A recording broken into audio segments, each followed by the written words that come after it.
Megan. Oh, gosh. Okay. Hi, everybody. Say hi to chat. This isn't going to be too long of a live. I'm just updating you guys on my journey. Hi, y'all. On my way to the store. First day it's been above freezing here. Hi, Rock This Girl. I read my Jesus Calling book. You read it every day. I've forgotten since I haven't read in a few days. So yeah, I'm gonna start doing that too. Hi, Truth Seeker. Hello. Love you too, Truth Seeker. Hi, AK-47. I had a cat named Zodiac. It's black and white clouds, lightning all around its body. It's long-haired cat. He'd kick ass. Oh, good. Kick ass. Anyone hiking with us on a leash.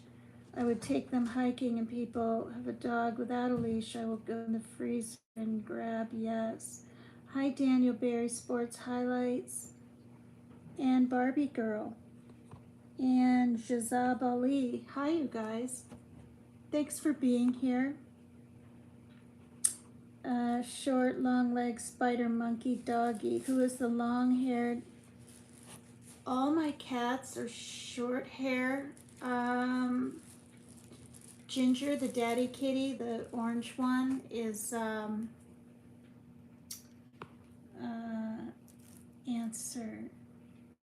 answer. Hi. I thought I did. I thought I answered.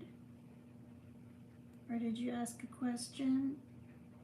Hi, and then answer. Hello, welcome. Welcome. Thank you. This isn't the most thrilling program today because I'm updating on my mom's situation, and because she called me about 20 minutes ago, I wanted everything to be fresh in my memory for what she said to me. So she called up, and I answered, of course, and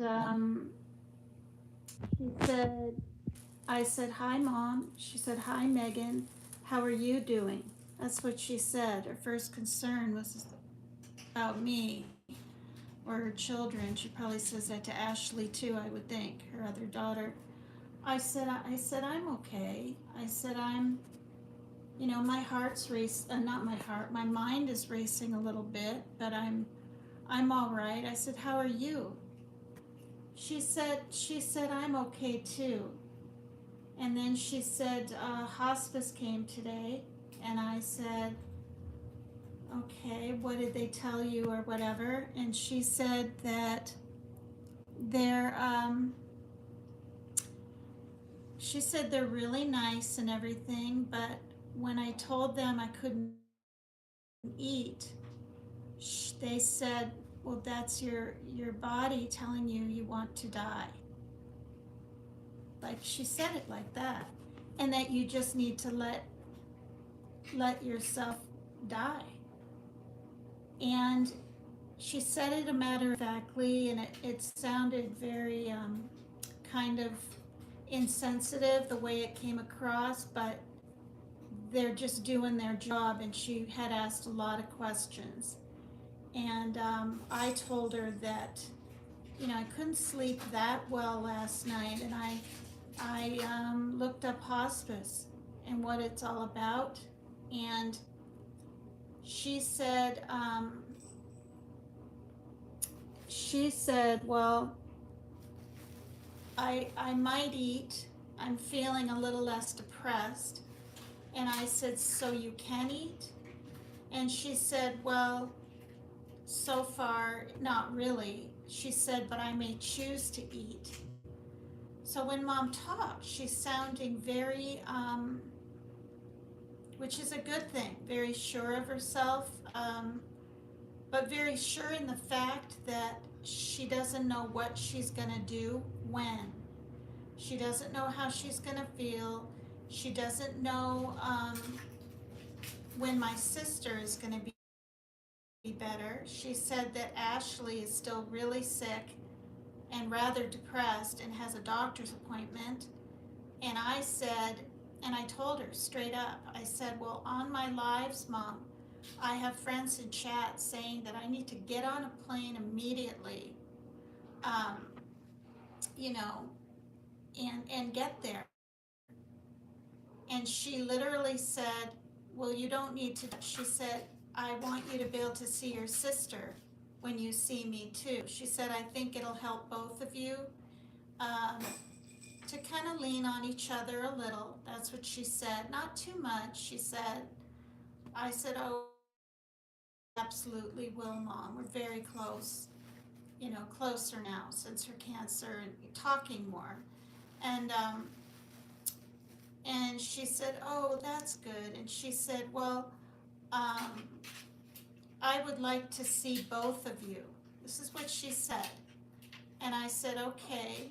But I said, Mom, um, she said, I would like to be able to sit out on the porch in my, did she say chair or swing? I think she has some kind of swing in the spring. I'm hoping I'll live to the spring. And so then I said, well, Mom, if you're not eating, aren't, I'm imagining you just sort of being, are you?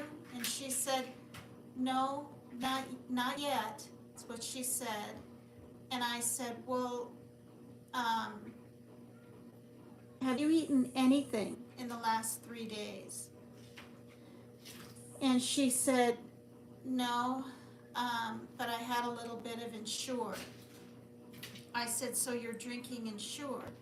And she said, yes, I'm able to keep that down. And I said, um, uh, okay, well, that's good. I said, because there's a lot of people in my chat, women that I've gotten to know that have been through this, that have lost their parents, and they feel I need to get a plate immediately, because, you know, I said, I thought you were on, I thought you were just laying there. I said, are you bedridden, Mom? She goes, not yet. And then I said, okay. And then she goes, Megan, I will let you know. And she said it nice. She didn't say it pushy like. She said, but I'll let you know when it's the right time. I read, Mom. I mean, we really talked. I said, I read hospice is assigned to you if you have 6 months or less. And she said, oh yes, but if people get better, then they have to leave. She said, but I know I'm not going to get better. She said, but I don't know how long I have. And I said, and that's when I brought up food again. And I said, I have people in chat telling me that you'll probably have an IV put in you for nutrients. And she said, if I choose to do that, I will. That's what she said.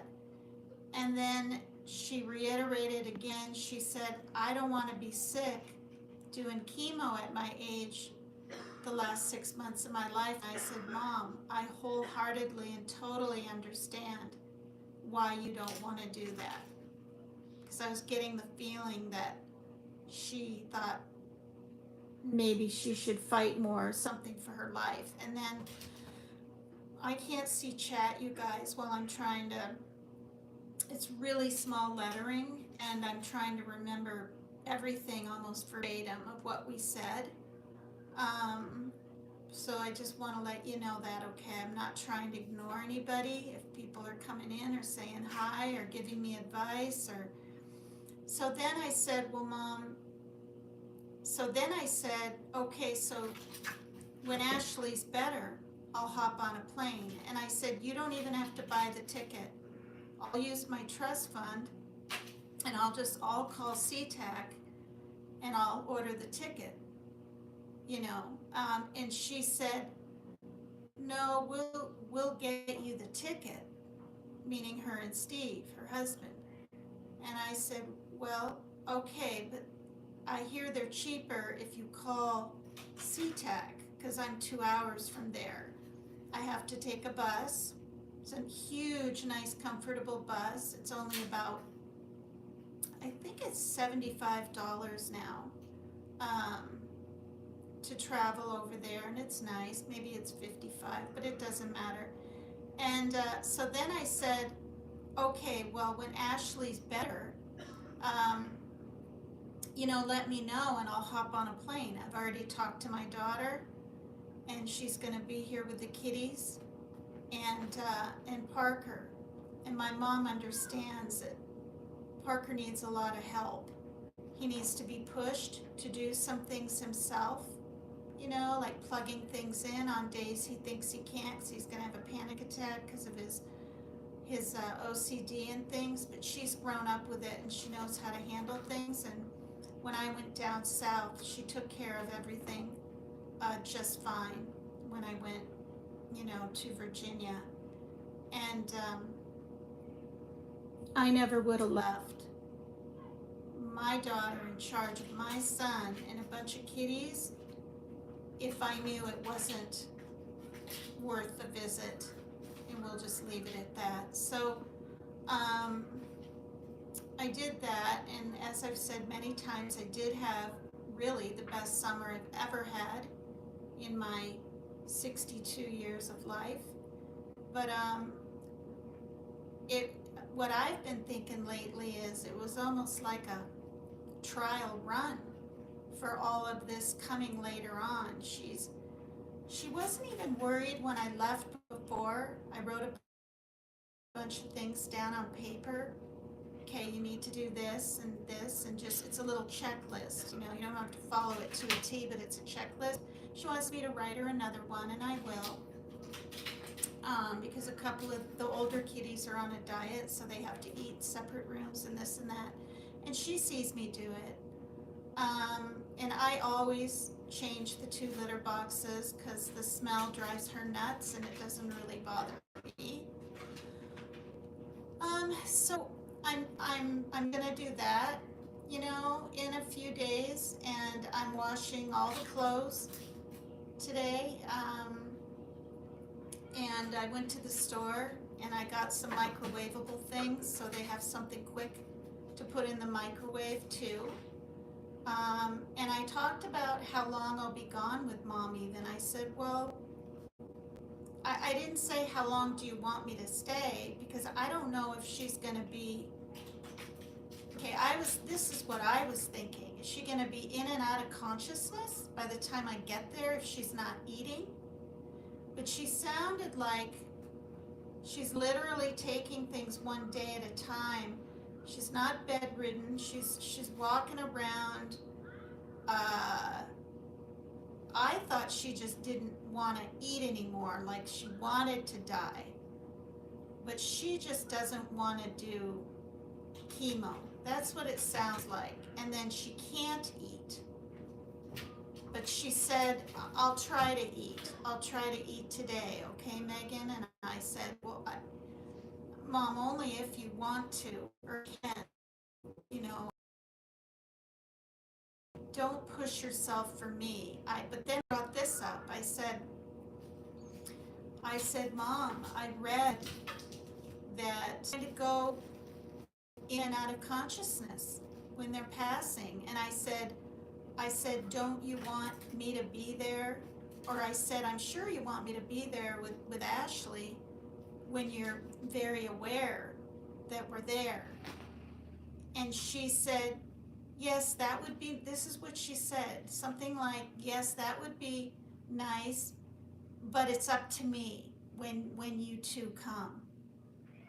And I was taken aback a little bit because I thought she'd be like, yeah, are you sure you can get here quick enough? I think talking with hospice, like I said, she sounds like she really kind of literally is just going to take it day by day. But I said, I know you want to see us when you're more aware of things. Because also, I don't want to talk about her last days, right? When she's just uh, getting on hospice. Right, it's a thin line of knowing what to say about this, but my mom and I are very close and we can talk about anything. So when she said that directly to me, I said, okay, well, I know you'll let me know when Ashley's better, and if you're ready for us to come, then I'll be on a plane. I said, because, and then she goes, yes, Megan, you need to be getting prepared. And that struck me kind of odd because I had told her I was getting prepared. So then my mind was going, is she, I don't want to say losing her faculties, but is she, her thoughts getting a little jumbled and bouncing around, and I noticed that. They weren't very sort of even keel, and it's probably from not eating.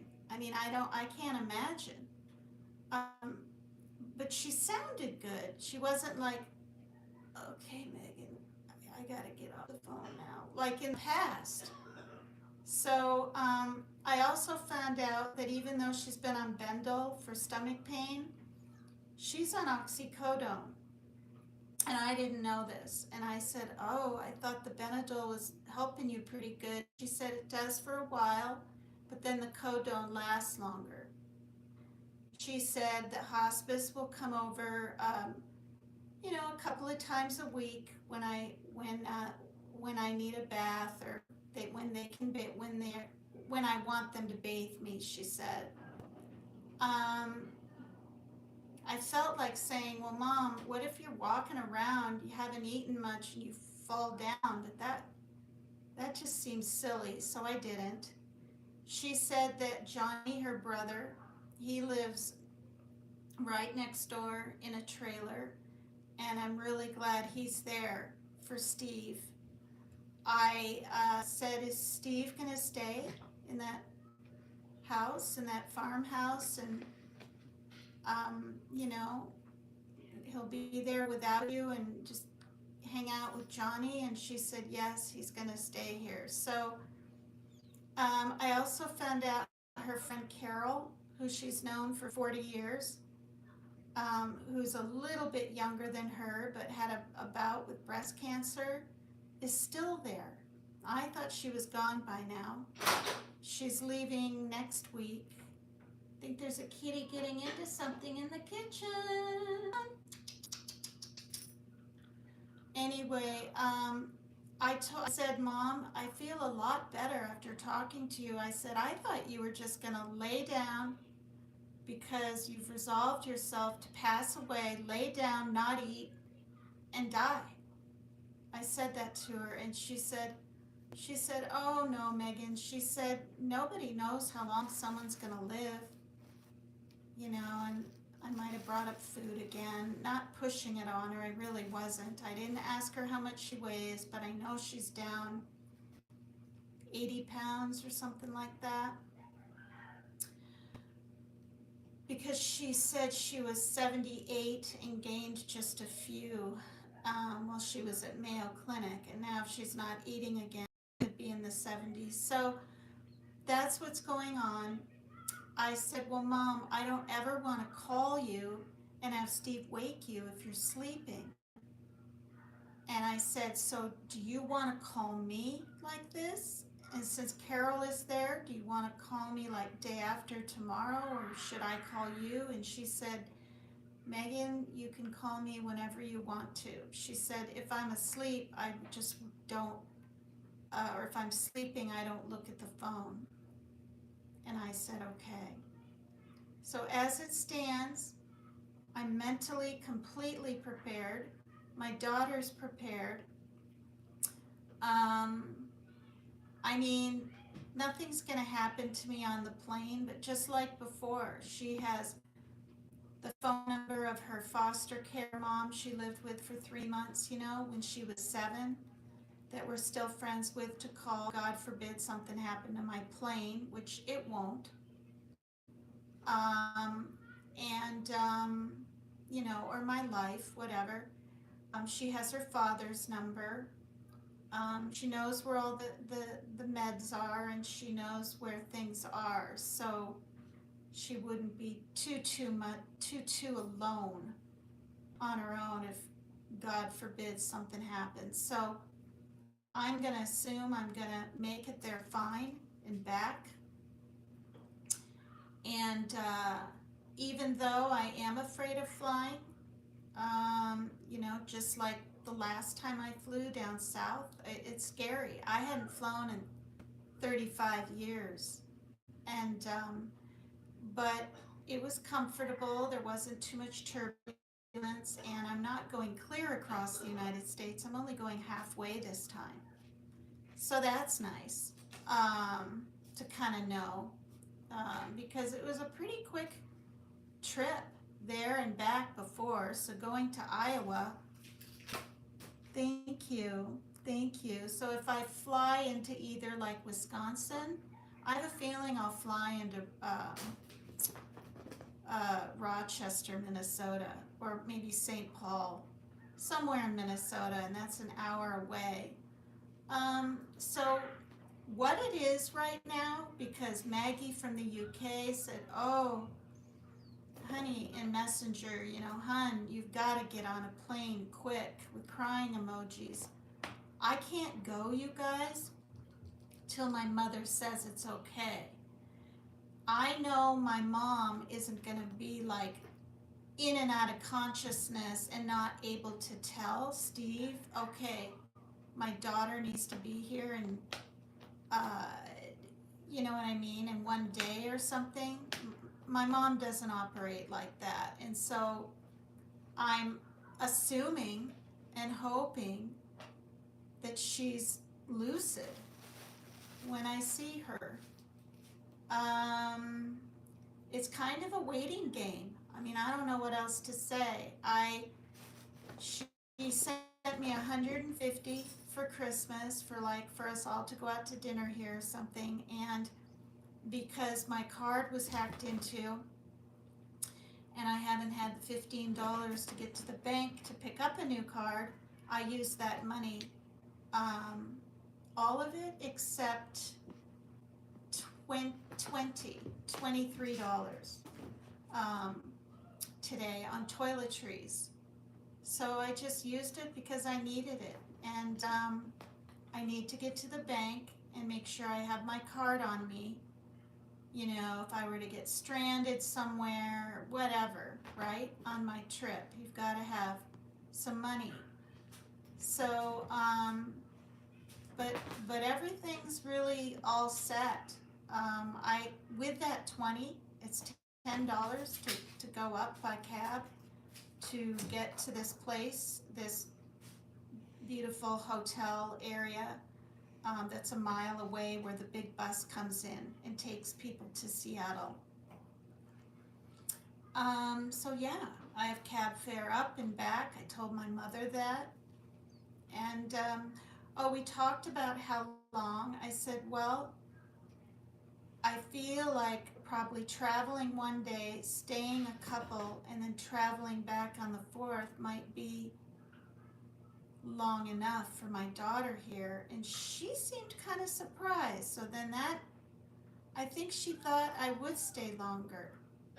And then I said, but if you want me to stay longer, that's okay. She goes, well, how long do you think Shaylin can handle being there, without you?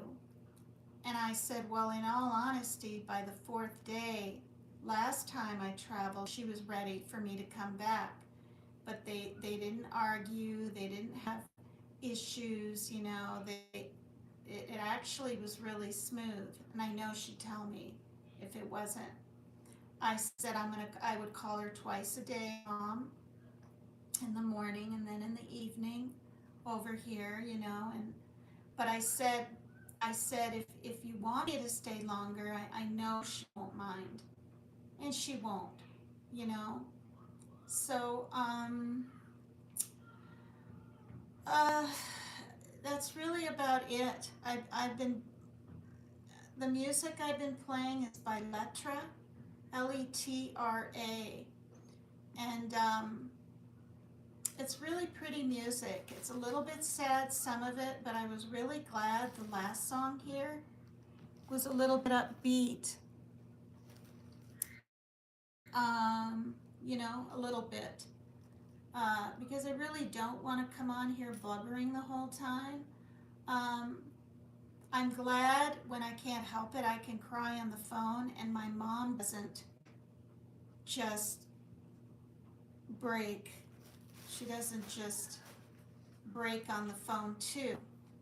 I said, but she's letting me just cry. But she sounds strong and resolved. She's not. So I know she really feels like crap. When she's ready to go, she'll go. Oh, we also talked about um, uh, you know, is there going to be a funeral?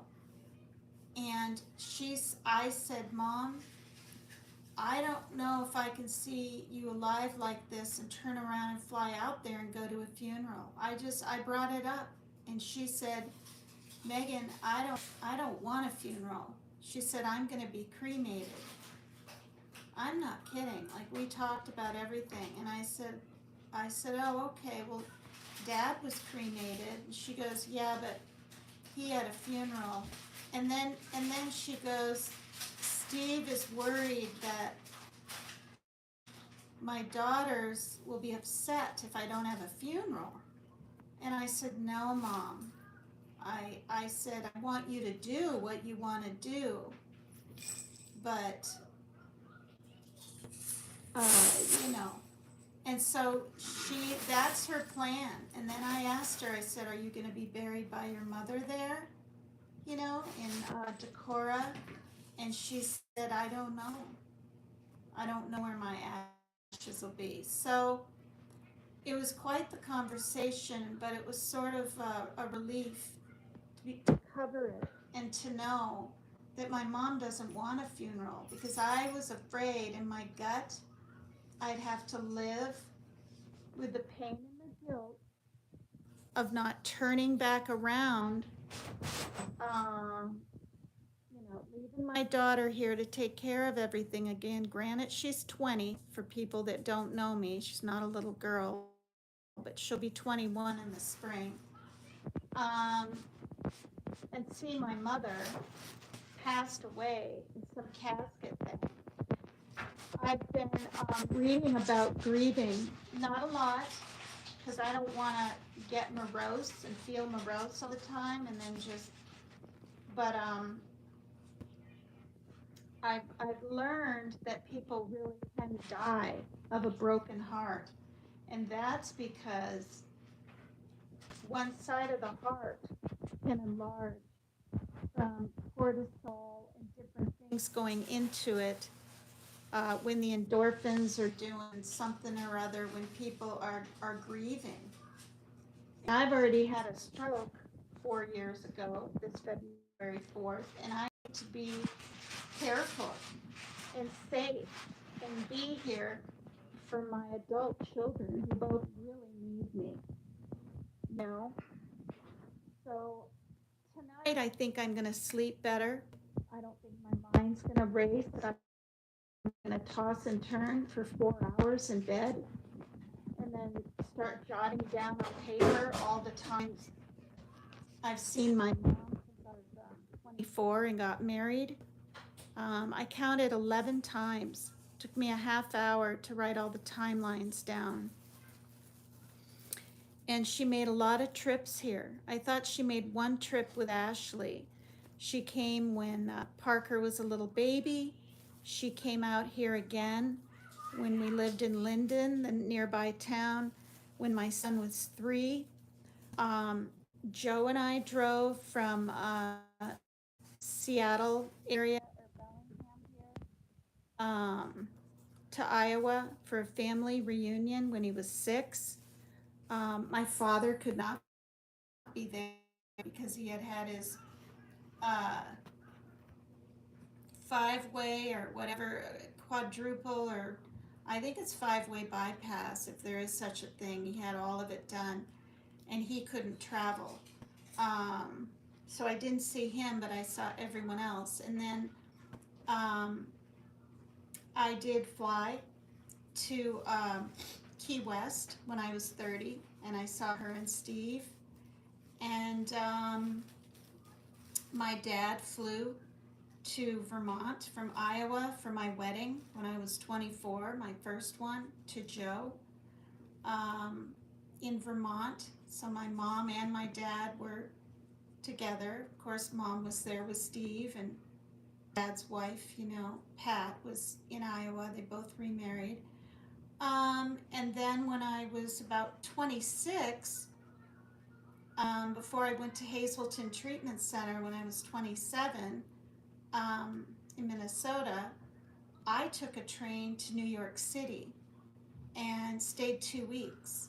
And I've talked about it before. My mom lived on a houseboat on the Hudson River with Steve. And I've shown pictures, and it was really a fun time. Thank God for, what's it called? Motion sickness pills. Because, boy, I wouldn't have been able to handle it. But seeing the water come up to the top of the little round window, because I was down in the bottom part of the boat, was really weird. And just saw, I think it was Annie Hall movie during the day. First time I went to a movie during the day with my mom. Had a really large, huge piece of pizza, and I ordered mushroom. I don't know why, but it was so good.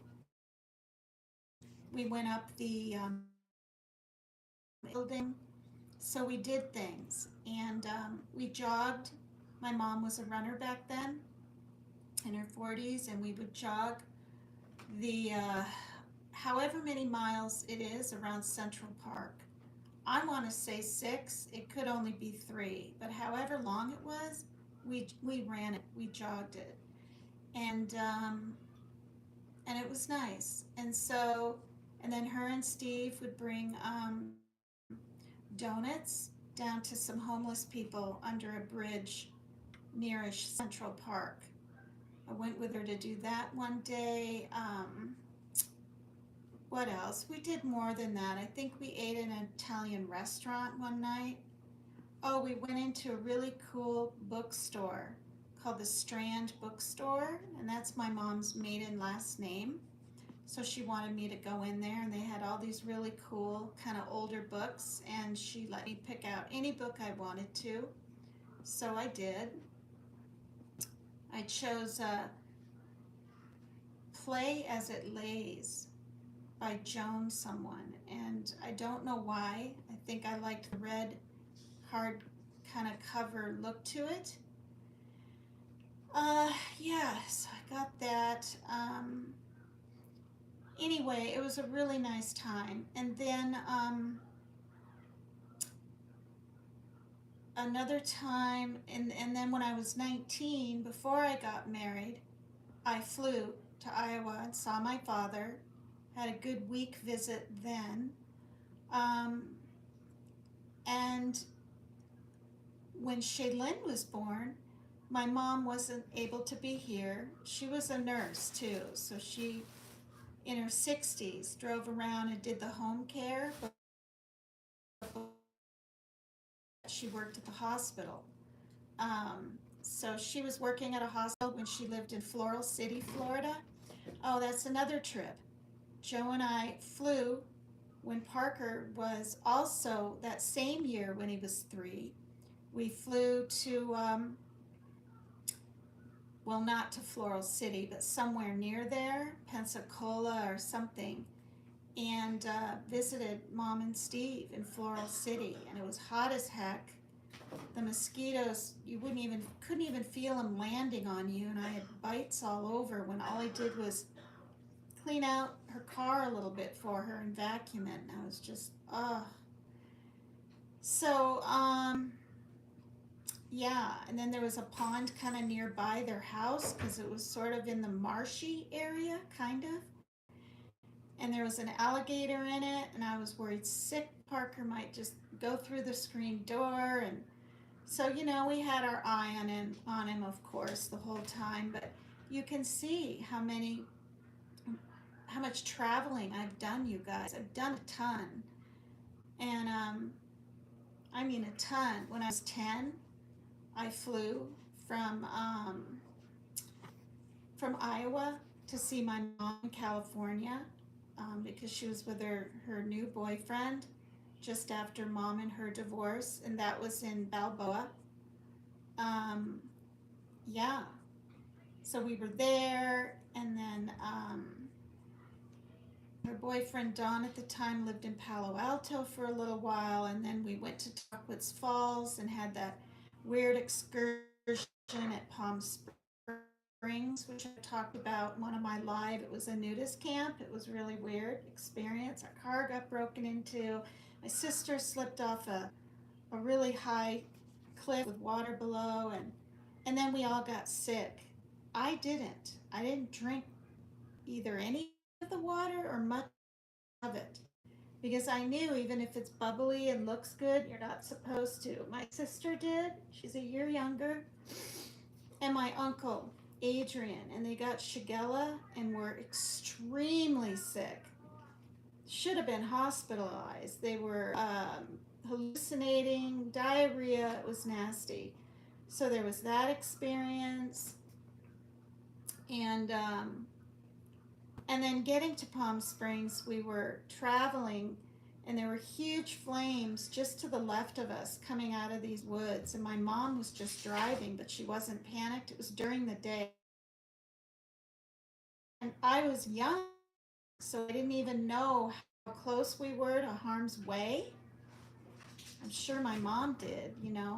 Oh, there was another time I traveled all the way from Seattle to Rhode Island when Joe and I broke up, and we were like still married, and he didn't want me around, whatever. And um, and then I went back to him, and then we didn't get along again for whatever reason. And I was on a Greyhound bus. I took it all the way to Iowa, lived with my sister, and all this, and for about 2 months, and then I traveled on to is that where I went to? I want to say Florida, Punta Gorda area. Um, yeah, that's a lot. I've been in a Greyhound bus by myself 2 times across the entire United States. I've flown to Okinawa. I've been to Key West. I've been to other parts of Florida.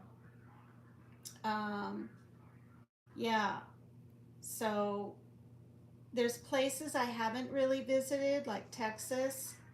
Only the Texas airport, about a year ago on the way back. That's just the airport, though. So I didn't get to experience Texas. I've been to Colorado. I've been through Idaho. My mom and my dad drove a lot. Um, and Joe drove a lot. So, yeah. So, that's another reason, you guys. I've been just in this apartment for what now? 24 years because I moved in 2001. It's nice to not move, it's nice to not have to travel, but the reason I have not seen my mom in 13 years, literally, it was supposed to be in a couple of years because I was crying and I said, Mom, I don't want it to be 4 years again. And she said, well, let's make it two. Well, we were gonna, but then all the stupid CPS stuff happened, and then after that, um, Joe and I we got divorced, and then after that, I was sharing Parker with my son when he's having mental crises and running away and ending up at the hospital and being diagnosed with different things and being on medication and going off medication, and he'd be on his medication, and then when he was with his dad he'd go off it because my ex would allow that.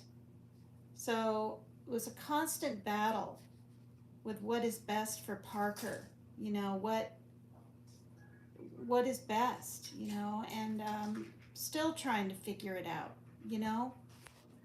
Um, so yeah, so now I've talked 50 minutes, told practically my life story, but um, it's sad that I had to be judged by a certain creator and even some people in her chat.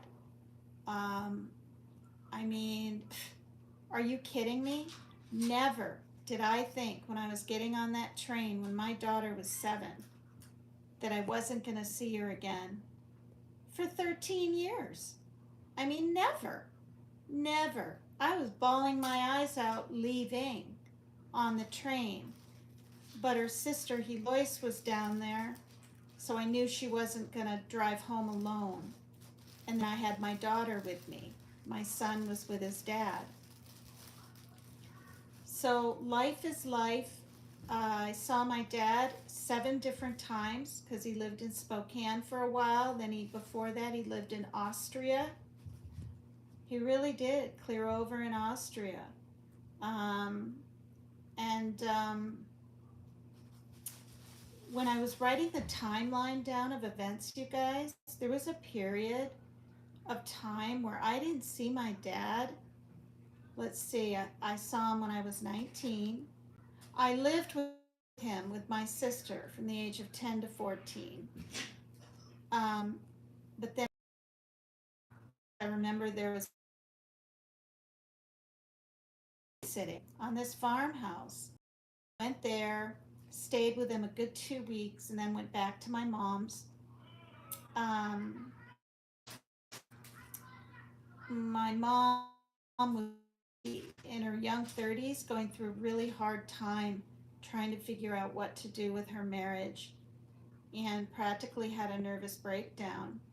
I didn't know this, I found this later on. So she actually drove, for those of you that don't know, drove all the way from Vermont by herself clear to South Dakota to pick us girls up, and ended up saying hello, and then I don't know if she panicked, I don't know, but the next day she was gone. And I was young, you know, I was 10. I didn't understand it. I didn't really freak because I just thought, well, this is the norm. This is what life is or something, right? So when I moved in with her when I was 14 with my sister, I'm telling you right now, it was really happy times. Felt good, it felt right. But the next time I saw my father, I was 19, no, I was 16 because I got mono when I flew to Spokane from Vermont with my sister. I got really sick. Next time I saw my dad was 3 years later when I was 19. And then the next time after that was my marriage when I was 24. So, you know, what is that? 2 or 3 times in a good 10-year span. And then, you know, my dad got remarried and everything in Iowa and had his son, Noah, who's in his 30s now. My dad was late 50s.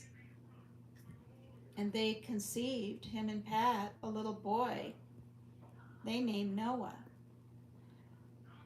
who I've only seen like 3 times in my whole life. Once when I was 19, once at the family reunion, and one time when Dad and him came all the way here to this town of Bellingham. And Noah had never ever seen a seashell or the ocean. So that was really cool. So my dad made trips when he could. My mom made a lot of trips. Um, I saw my father 7 times in the past 40 years, and I saw my mom 11. 11. And then I was like, okay, if I see my mom, right, 4 days, 11 times, that's